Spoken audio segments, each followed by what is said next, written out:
আসসালামু আলাইকুম। আজ আমি আপনাদের সাথে চিড়ার মজাদার একটি ডেজার্ট শেয়ার করব। সারাদিন রোজা রাখার পর ইফতারিতে এই ডেজার্টটি কিন্তু সবাই খুবই পছন্দ করবে। আর সারাদিন রোজা রেখে ভাজা পোড়া খাওয়ার চেয়ে চিড়ার এই ডেজার্টটি খাওয়া কিন্তু শরীরের জন্য খুবই উপকারী। আর কথা না বাড়িয়ে চলুন দেখে নিই ডেজার্ট তৈরির রেসিপি।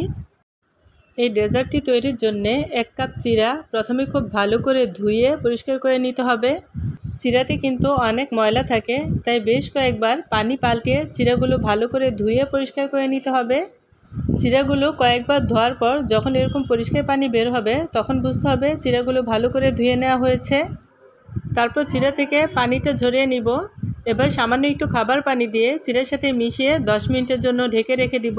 আর এই ফাঁকে আমরা চিড়ার ডেজার্ট তৈরির জন্য দুধটা রেডি করে নিচ্ছি। এখানে আমি 1 লিটার দুধ আগে থেকে জাল করে ঘন করে নিয়েছি। এবারে দুধে দিচ্ছি 1 কাপ পরিমাণ চিনি। তো আপনাদের টেস্ট অনুযায়ী এখানে চিনির পরিমাণ একটু বাড়িয়ে কিংবা একটু কমিয়েও দিতে পারেন। এবার চিনিটা দুধের সাথে মিশিয়ে দিচ্ছি সামান্য একটু লবণ।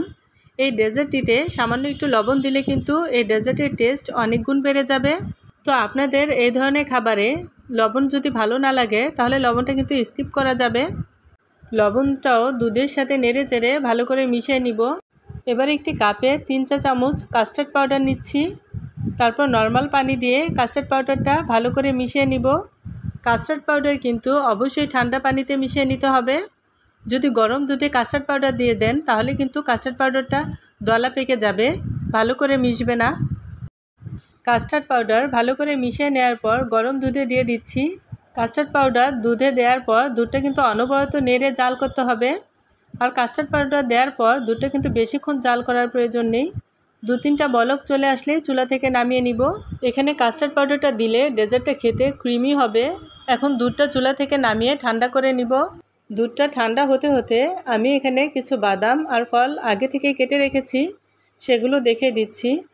আমি এখানে নিয়েছি চীনা বাদাম, পেস্তা বাদাম কেটে নিয়েছি, 6 থেকে 7টি খেজুর, 10-12টি সবুজ আঙুর, 2টি কলা আর অর্ধেকটা আপেল আমি এখানে কেটে নিয়েছি আস্ত একটি আনারের দানা। এরই মধ্যে চিড়াগুলো কিন্তু অনেক ফুলে উঠেছে। আর আপনারা দেখতেই পাচ্ছেন চিড়াগুলো কিন্তু বেশ অনেক ঝরঝরে হয়েছে। চিড়ার এই ডেজার্ট তৈরির জন্যে আমি এখানে লাল চিড়া নিয়েছি, আপনারা চাইলে কিন্তু এটা সাদা চিড়া দিয়েও করতে পারেন। এবারে একটি মিক্সিং বলে প্রথমে চিড়াগুলো নিয়ে নিচ্ছি। তারপর আমাদের জাল করে রাখা দুধটা দিয়ে চিড়ার সাথে মিশিয়ে নিচ্ছি। চিড়ার সাথে দুধ ভালো করে মিশিয়ে নেওয়ার পর আমাদের কেটে রাখা ফলগুলো এক এক করে দিয়ে দিব। রমজান মাসে আমাদের সবার ঘরেই কিন্তু কম বেশি ফল থাকে। আমাদের হাতের কাছে থাকা যে কোনো ধরনের ফল দিয়ে কিন্তু চিড়ার এই মজাদার ডেজার্টটি তৈরি করা যাবে। চিড়ার এই ডেজার্টটি তৈরি করা কিন্তু খুবই সহজ, আর ইফতারিতে এটি খেতেও কিন্তু বেশ ভালো লাগে। এবার সব কিছু একসাথে ভালো করে মিশিয়ে নিলেই কিন্তু রেডি হয়ে গেল চিড়ার ডেজার্ট। ইফতারের ঠিক 10 থেকে 15 মিনিট আগে এই ডেজার্টটি তৈরি করে ফ্রিজের নর্মাল চেম্বারে রেখে ইফতারের সময় বের করে ঠান্ডা ঠান্ডা এই ডেজার্টটি খেতে কিন্তু আমাদের ভীষণ ভালো লাগবে। চিড়ার এই ডেজার্টটিতে 1 চা চামচ আইসক্রিম দিয়ে দিচ্ছি, এতে করে ডেজার্টটি খেতে আরও বেশি ভালো লাগে। তো আইসক্রিম হাতের কাছে না থাকলে না দিলেও হবে। এমনিতেও চিড়ার এই ডেজার্টটি খেতে অনেক মজার। ইফতার কিংবা সেহরিতেও কিন্তু আমরা চিড়ার এই ডেজার্টটি খেতে পারি।